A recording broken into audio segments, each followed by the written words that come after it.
गर्मी की छुट्टियों में दादाजी के पास घूमने आया बालक उछलते कूदते दादाजी के पास पहुंचा और बड़े गर्व से बोला कि दादाजी, जब मैं बड़ा हो जाऊंगा तब मैं एक सफल आदमी बनूंगा। क्या आप सफल होने के कुछ उपाय बता सकते हैं?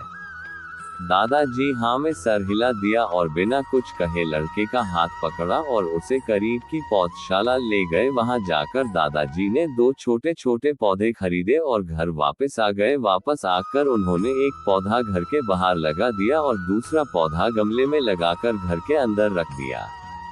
अब आपको क्या लगता है कि इन दोनों पौधों में से भविष्य में कौन सा पौधा अधिक सफल होगा?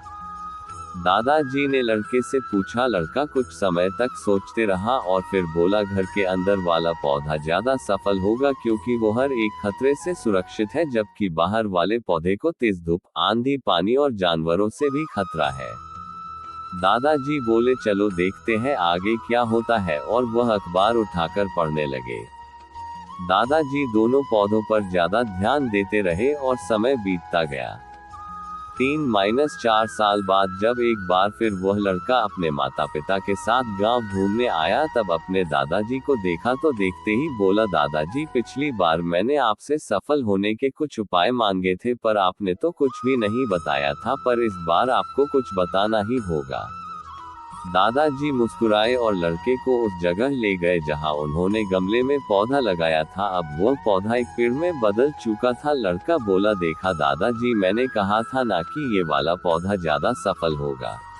दादाजी ने बोला कि अरे पहले बाहर वाले पौधे का हाल तो देख लो, और ये कहते हुए दादाजी लड़के को बाहर ले गए। बाहर एक विशाल पेड़ गर्व से खड़ा था, उसकी शाखाएं दूर तक फैली हुई थी और उसके छांव में खड़े राहगीर आराम से बातें कर रहे थे। अब दादाजी ने पूछा, बताओ कौन सा पौधा ज्यादा सफल हुआ? लड़का कुछ शर्माते हुए बोला, बाहर वाला। लेकिन ये कैसे संभव है? बाहर तो उसे ना जाने कितने खतरों का सामना करना पड़ा होगा। दादाजी मुस्कुराए और बोले, हाँ, बाहर वाले पौधे को बहुत सी चीजों से सामना करना पड़ा, लेकिन समस्या का सामना करने से अपने फायदे भी तो है। बाहर वाले पौधे के पास आजादी थी कि वह अपनी जड़ें जितनी चाहे उतनी फैला ले, अपनी शाखाओं से आसमान को छू ले, और तुम जिस आंधी तूफान से इस पेड़ के लिए मुसीबत समझते थे, उसी आंधी तूफान ने ही इस पेड़ की जड़ों को इतना मजबूत बना दिया है कि आज एक छोटा सा आंधी तूफान इस पेड़ का कुछ भी नहीं बिगाड़ सकता। बेटे, अब जो मैं तुम्हें बताने वाला हूँ उसे अगर तुमने अपने अंदर बैठा लिया तो तुम जिंदगी में जो कुछ भी करोगे उसमें सफल हो जाओगे। उन्होंने बोला कि अगर तुमने जीवन भर सिर्फ अच्छी विकल्पों को ही चुनते रहोगे तो तुम कभी भी उतने सफल नहीं हो पाओगे जितनी तुम्हारी क्षमता है, लेकिन अगर तुम तमाम खतरों के बावजूद इस दुनिया का सामना करने के लिए तैयार हो तो तुम्हारे लिए कोई भी लक्ष्य हासिल करना असंभव नहीं है।